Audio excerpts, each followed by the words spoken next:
پاکستان اور برطانیہ کے تعلقات سلطنت برطانیہ، انگریزی زبان، نظام تعلیم اور تارکین وطن کے اثرات کے باعث ہمیشہ سے تاریخی رہے ہیں، اور برطانوی سفیر پاکستانی ثقافت اور سیاست میں ہمیشہ بہت فعال رہے ہیں۔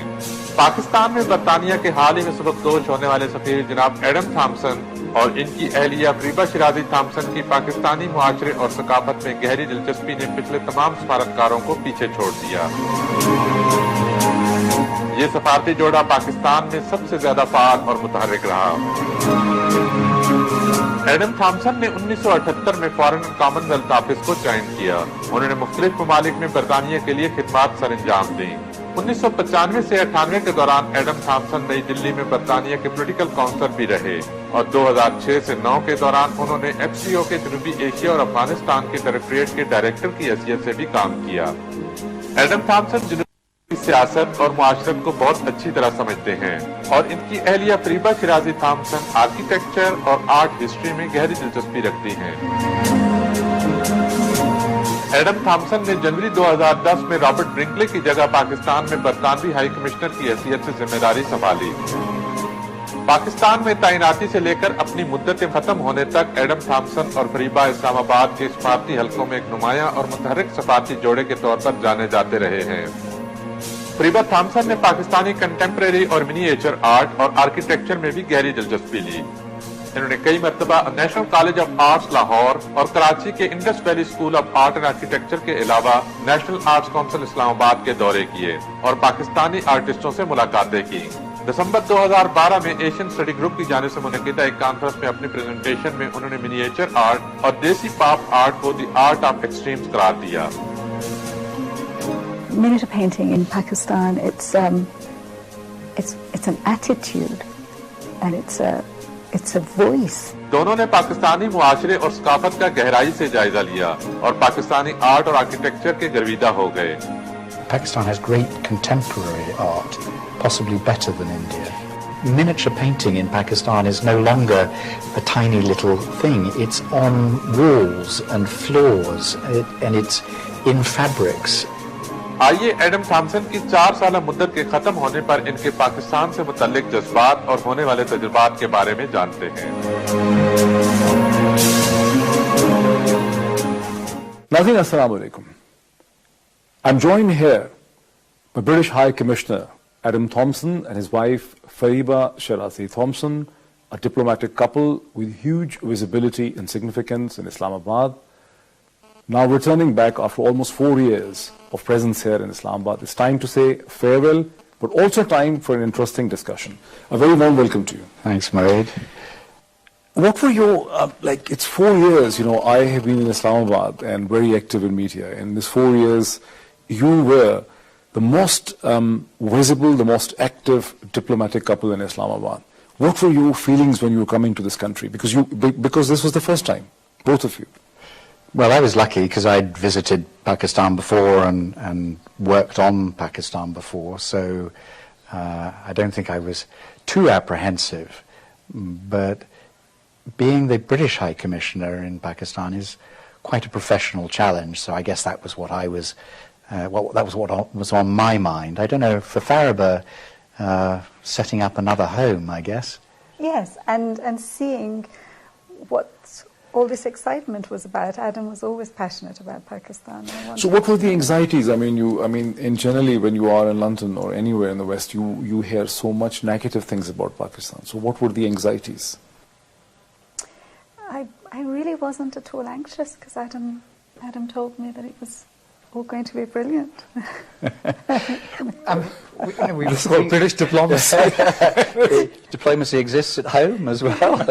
But no, we talked to a lot of Pakistani friends.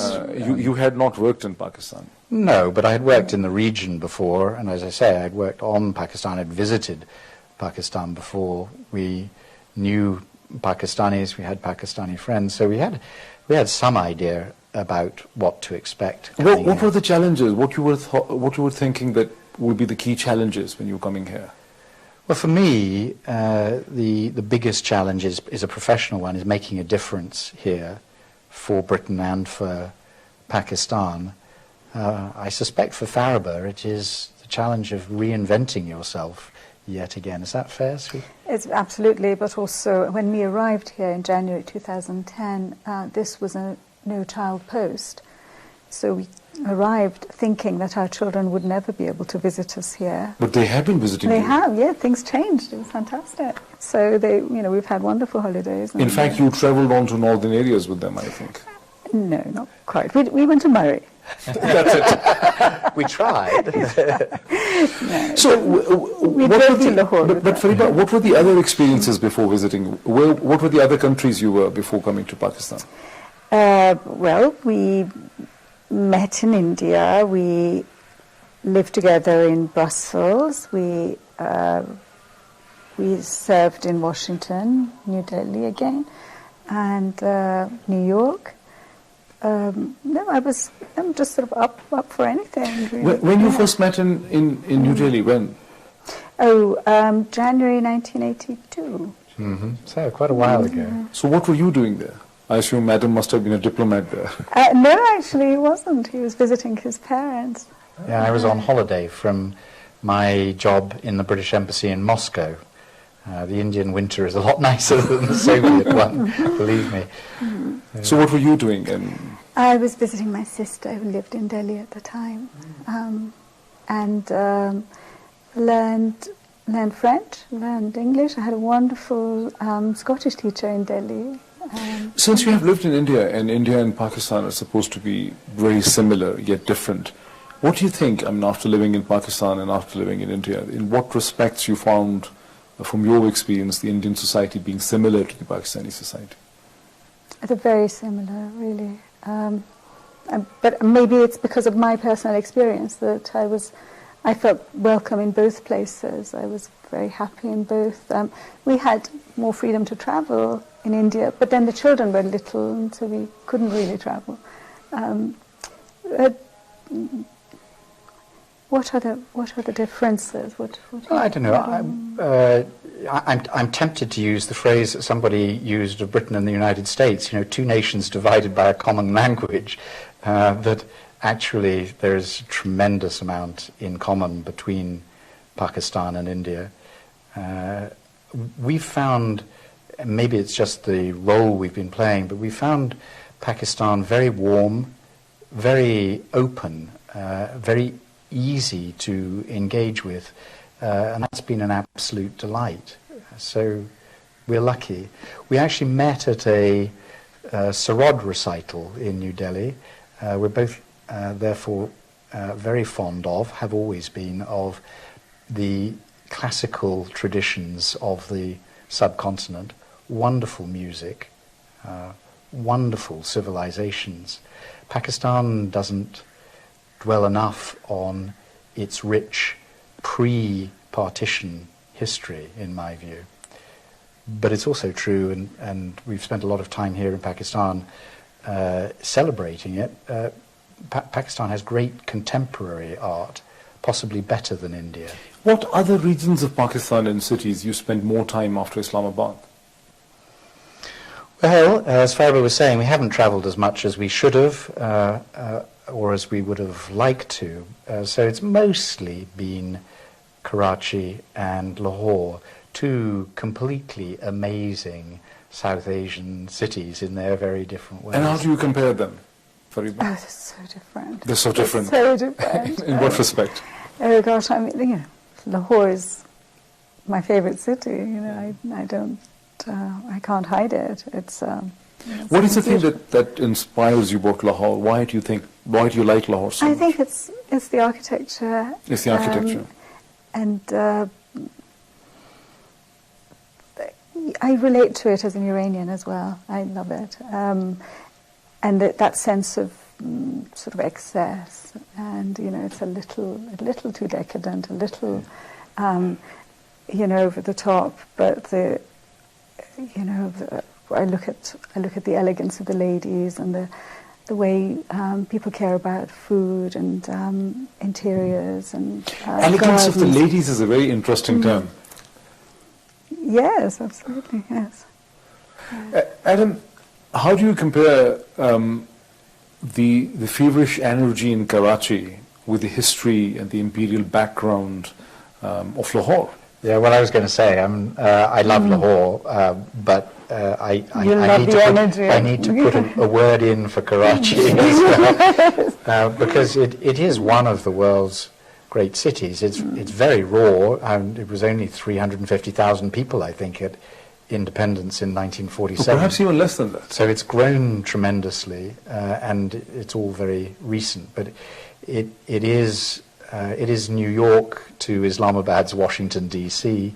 It's got the sort of tremendous intellectual capital, a great deal of entrepreneurial spirit, and despite all the challenges of a mega city. Did you participate in any of the Oxford Book Festivals? Did you travel on and were you there? I wasn't lucky enough. Faraba got to go to. You were there? Yes, absolutely. Yeah. It was, and was it an experience worth being there? Absolutely. Yes, I made all my friends jealous. Told everyone about it. It's absolutely. I think in one of the wonderful. instances when I interviewed William Dalrymple, he was also for the festival or something. Yes, he'd come, well, probably not the time you interviewed him, but he has come for the festival.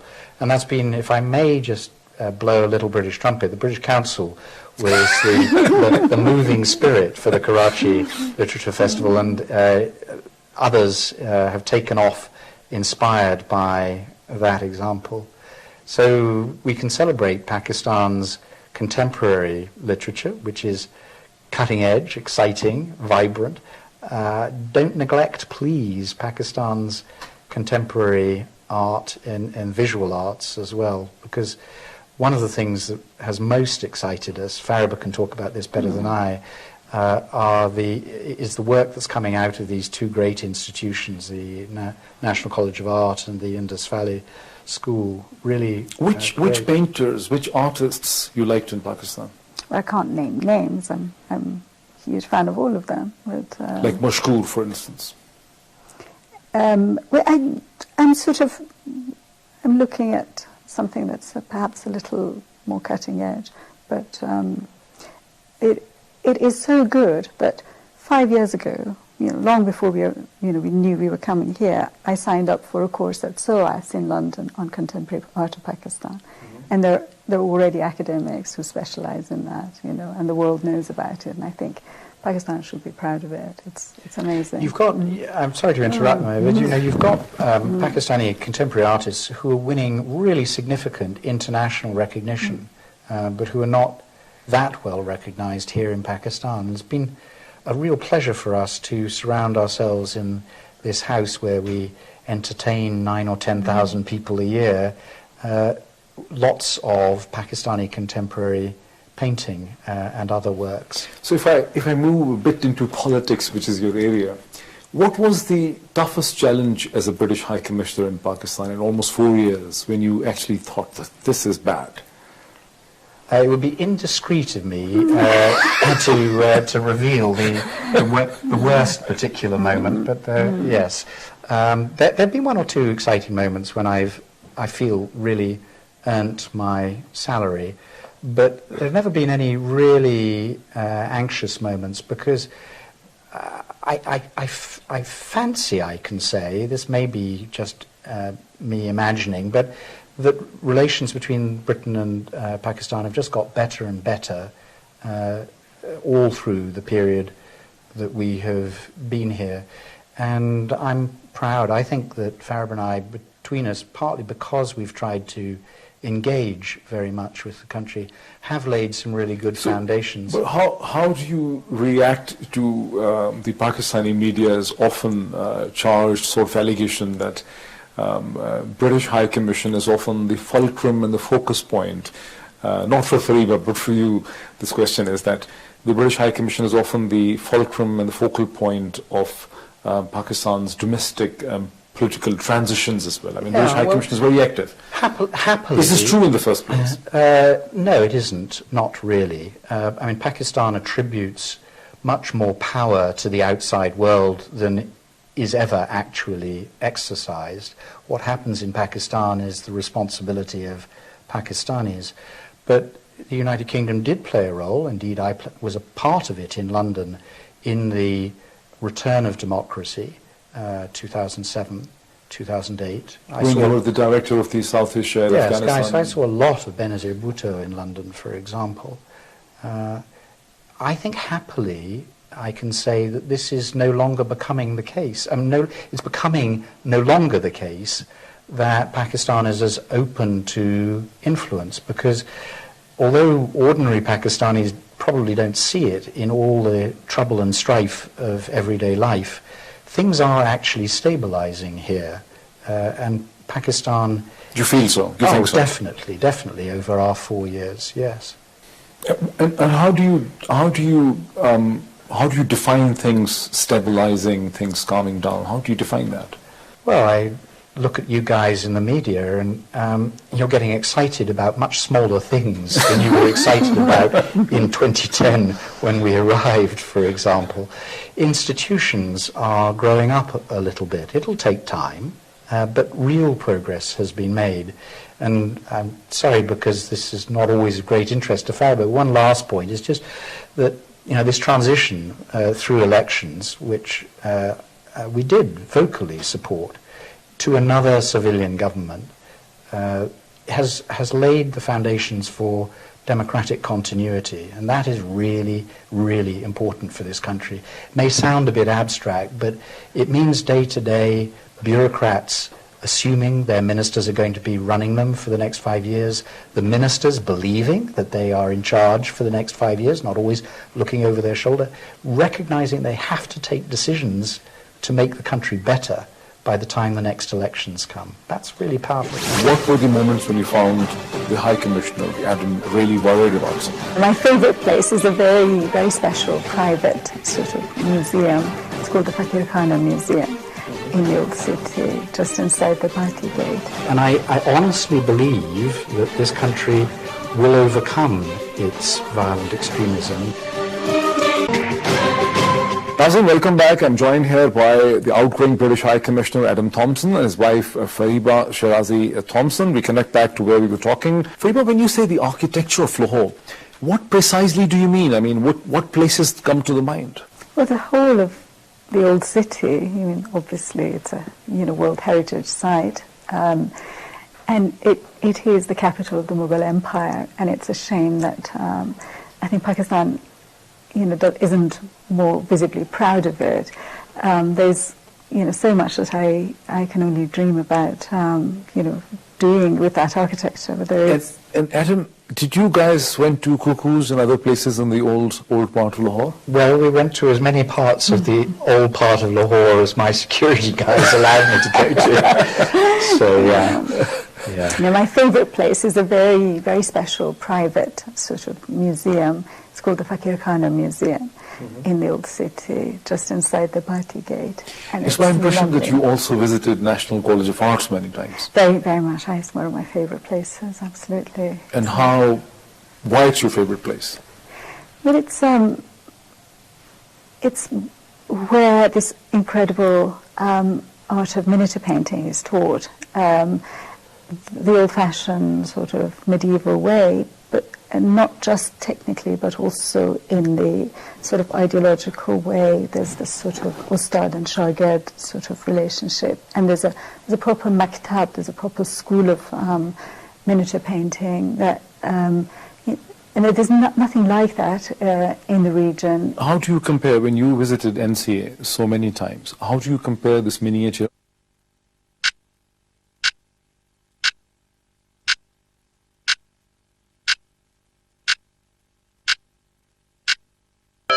लासानी का अल्सोवीना कुदरती जड़ी बूटियों से तैयार करदा ulcer के लिए पाकिस्तान की पहली रिसर्च प्रोडक्ट लासानी का अल्सोवीना मेदे के दर्द, तेजाबियत और अल्सर को खत्म करता है। लासानी का अल्सोवीना सुफूफ सिरप और शुगर फ्री में दस्तयाब है। You compare it with the art form in Iran. I mean, what are the similarities and what are the differences? I think miniature painting in Iran is more decorative, really, whereas in Pakistan it's an attitude, and it's a voice that. And it's really it's cutting edge. It is political, and it's also spilling out beyond its miniature borders. So miniature painting in Pakistan is no longer a tiny little thing. It's on walls and floors, and it's in fabrics and huge wall hangings. So it's part of an explosion of culture that this society is somehow managing to generate. Isn't it interesting that an outsider sees so much more which someone who's living there would not actually see it? I mean, I have never realized that miniature art is saying so much. Yeah, well, my point. But you know, the desi pop that's coming out of Karachi is equally important. And The pop culture, you said. But it's sort of very much the sort of desi pop art that's coming out of a school like the Indus Valley. Very, like Rashid Rana's work. I mean, he's not a miniature painter. He's using images, photo collages, but it's very much with the knowledge of the miniature in the background. And what about the music? It's true that Pakistani music is mostly not in English, but were you ever touched by the music in Pakistan? Did you experience some of the music here? Oh, absolutely, yeah. Yes, no, we're huge fans of the Qawwals of Pakistan, for example. And especially, if I'm lucky and they sing in Persian, I particularly enjoy that. So there's a huge span. Again, I don't think people really celebrate it enough. But from traditional qawwals, for example, which we very much enjoy and celebrate, right through to the fun of meeting and talking to Pakistani rap artists. There's much more going on in Pakistan than the rest of the world realizes. Did you ever organize a music event which was purely with Pakistani music here? Sure. In the High Commission? Sure. What was that? Well, we're doing one before we leave with Qawwali music for our friends and others here in Islamabad. That's one example. And coming back to Lahore, when you go to Lahore, do you have this feeling of a very strong imprint of the Raj on the architecture? Because Fariba mentioned architecture. When you pass through the Mall Road, do you have this feeling of the imprint? I mean, personally, no, not at all, because I think it's the other way around, that actually South Asia has imprinted itself on Britain and British history. And the Mall, if you want to take that as an example, is a perfect fusion, just as Lachin's Delhi is as well. But as Fariba said, Lahore has been a capital of an empire, and that shows. I repeat, though, I like Karachi. And those aren't the only cities we have visited. I hasten to add. People, not exactly politics, but in general people think that the British High Commission is a fulcrum of so much that goes on to Pakistani politics.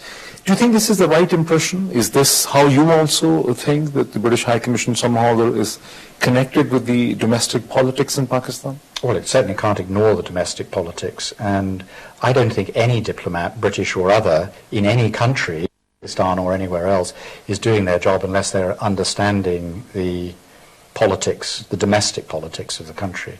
But it's not our business to steer those politics. It is our business to support the good things that are happening in Pakistan. And I think we can't really do that as British diplomats unless we really throw ourselves into Pakistan, unless we really engage, unless people, ordinary Pakistanis, feel like we're on their side.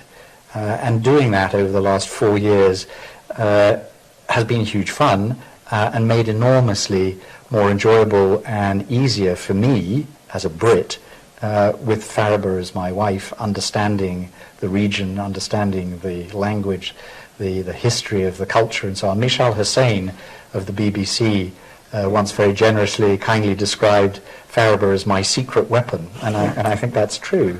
Because it's why we're dwelling with you, Moeed, a little bit on Pakistan's contemporary culture, because unless you can engage with that as well as with the politics, unless you can celebrate what is going on in a country, you can't be on their side, on the side of those you're trying to So work it's almost with. a case of a total immersion, what you call. You have to immerse yourself. Yeah, I into- mean, it's impossible to be immersed in the bubble of Islamabad, in the diplomatic enclave, but we've done our best.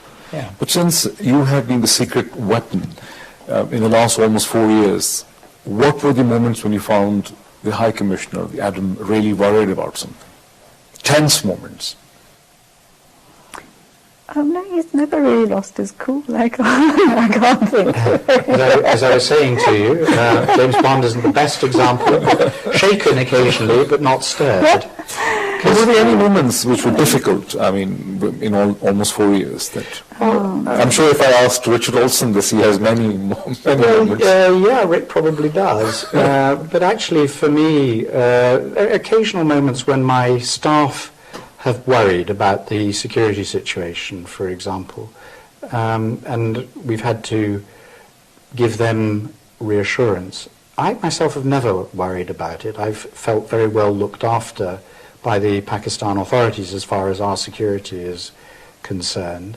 And I honestly believe that this country will overcome its violent extremism. And so as long as you're not too stirred, as long as you keep your focus on the point in the distance where things are going to be better for Pakistan and therefore better for Britain, I don't think you need to worry too much. Let me take a quick break. Nazmi, let's take a break, and after the break we connect from here where the High Commissioner has talked about the extremism and the future of the country, and let's not be very worried, we'll connect from there. How do you think is the visual arts different in India, and what is the Pakistani experience? Clever Indian money is buying Pakistani. Pakistan is a warm country, it's an open country, it's actually an open-minded country. Nazim, welcome back. I'm joined here by the outgoing British High Commissioner Adam Thompson and his wife Fariba Shirazi Thompson. We connect back to where we were talking regarding the future of the country. You talked, Adam, that there is still hope for the country. What were the most disappointing aspects when you were here for the last 4 years, and what were the most hopeful aspects? Well, for disappointing, not a lot. One of the things that when I arrived, I was feeling was like you could make a really big difference really quickly.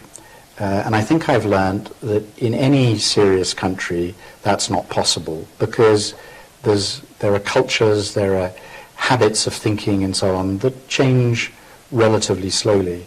So in particular, the challenge for successive Pakistan governments of making things happen is very great, and I now respect that much more than I did at the beginning of our visit. But in terms of hopeful... So in terms that you get to understand the system works and delivers, but it takes its own...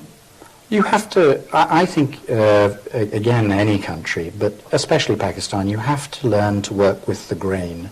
You can't expect transformation in everything overnight. Pakistanis shouldn't expect it, the international community shouldn't expect it. But there is tremendous grounds for hope in this country. Farab and I have both really enjoyed getting out into the countryside and visiting little primary schools, for example. We've done it separately on different expeditions. When you look at So these... are you also, are you as High Commissioner actively engaged with the work and sense of direction with British Council's work?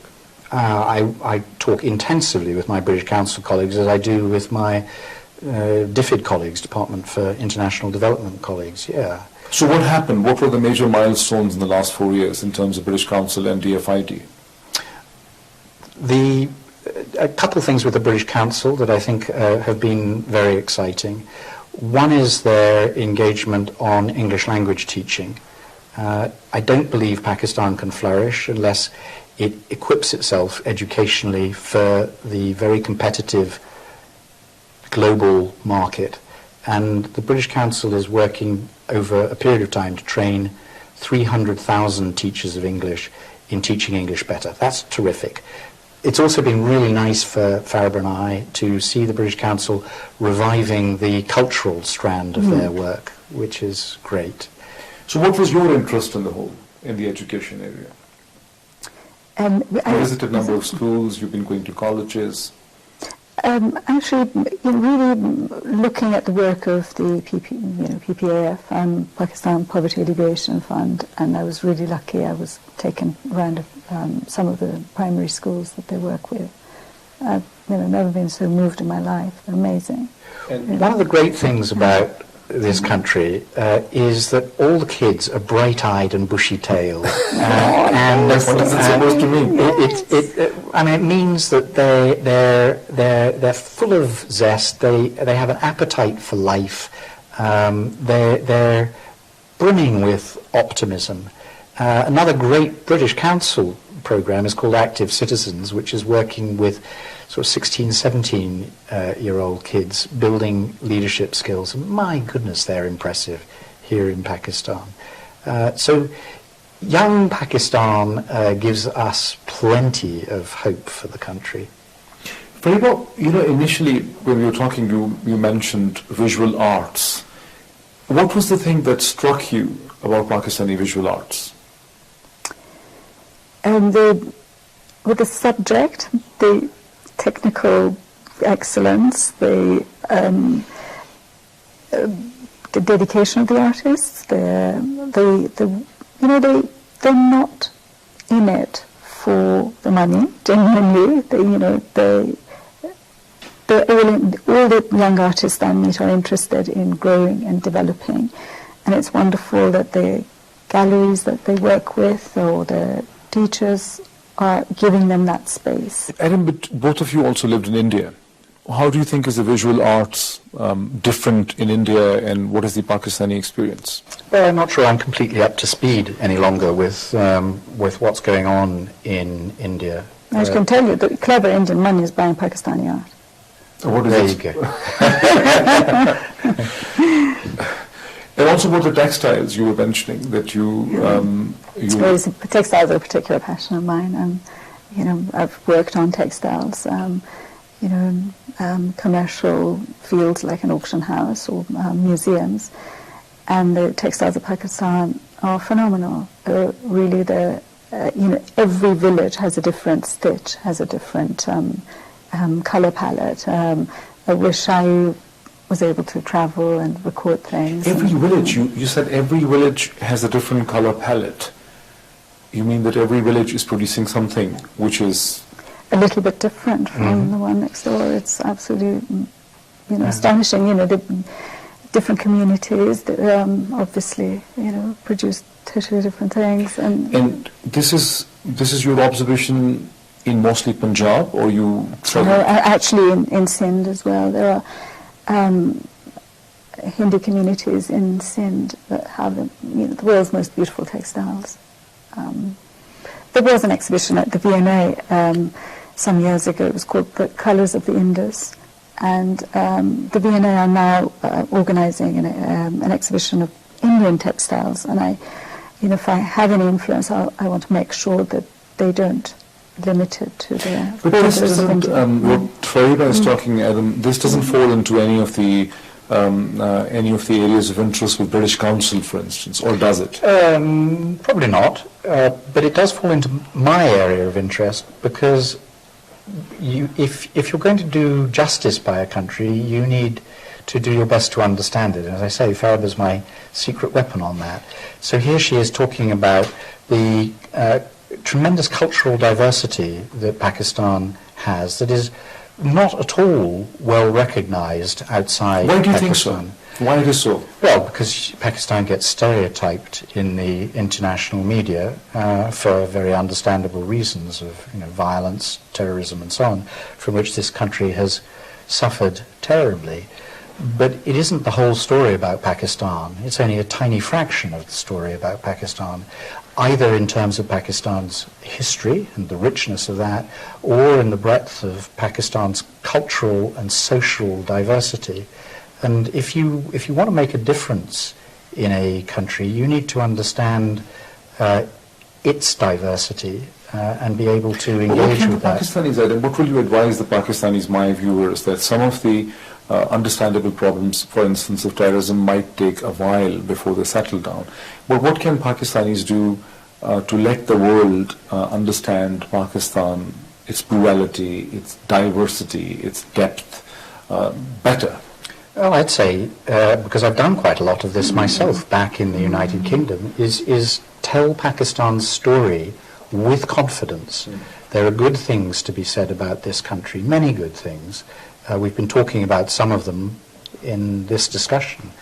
Tell that story to the world and tell it often, because you need to break through this stereotype and get people to appreciate that Pakistan is a warm country, it's an open country, it's actually an open-minded country, although that is not often the perception. It's a country where the international community can do business. It's a country that we can work with. And I think appreciating its diversity, its artists. Just connecting with this, the last question, just connecting with what you were talking right now. I assume you are going to Brussels from here to the European Union. You're not taking an assignment in London. You're going to... We will find ourselves in Brussels in due course, yes, that's right. Although not at the European Union, I hasten to add. But it's going to be impossible ever to leave Pakistan behind for either of us, I think. We'll have friends here. I'm sure they'll visit us.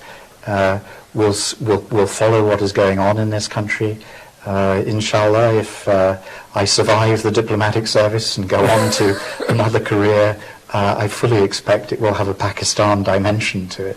Yeah, exactly. This is where I wanted to, that in your next assignments, your learning of Pakistan, what you learned about Pakistan, maybe you also get an opportunity to further the understanding about Pakistan. Oh, absolutely, yes. No, you can't. And this isn't just the British ambassador speaking. I think it's true for all the internationals in Pakistan. You get passionate about Pakistan. And so I'm very sure that wherever I am, I will be doing my best to be, if you like, an ambassador for Pakistan, explaining this country and its values and why we should value it. Absolutely. Thank you so much, Adam. Thank you, Fariba. Thank you for joining us today. Nazreen, you were watching our discussion with the outgoing British High Commissioner, Adam Thompson, and his wife, Fariba Shirazi Thompson. Almost 4 years in Pakistan, a very interesting time period, a very visible couple, diplomatic. You watched this discussion. I hope you liked it.